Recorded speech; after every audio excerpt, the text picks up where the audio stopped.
కర్ణాటక కాంగ్రెస్ లో చిచ్చుపెట్టింది. పదవి ఆశించి భంగపడినటువంటి నేతల రాజీనామాల పర్వం ప్రకంపనలు రేపుతోంది. 20 మంది కొత్త మంత్రులను కేబినెట్లోకి తీసుకున్న డీకే శివకుమార్ కు అసంతృప్తులను బుజ్జగించడం తలనొప్పిగా మారింది.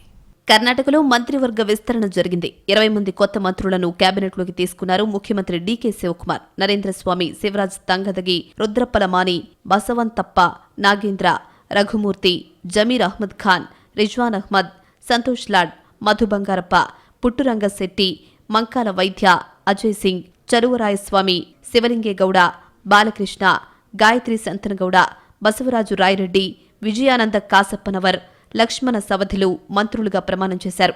ఈ ఏడాది జూన్ 3న కర్ణాటక 18వ ముఖ్యమంత్రిగా ప్రమాణం చేశారు డీకే శివకుమార్. అప్పట్లో 13 మంది మంత్రులుగా ప్రమాణం చేశారు.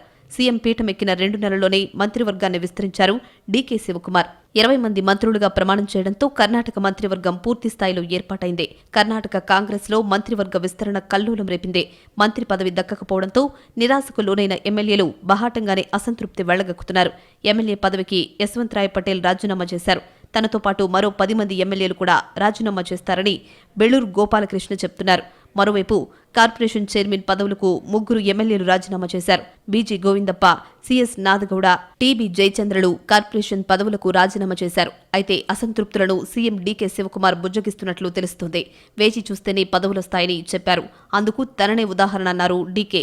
తనకు సీఎం పదవి రావడానికి చాలా సమయం పట్టిన విషయం గుర్తు చేస్తున్నారు శివకుమార్. అసంతృప్త నేతలను దారిలోకి తెచ్చేందుకు అధిష్టాన పెద్దలు సైతం రంగంలోకి దిగినట్టు తెలుస్తోంది.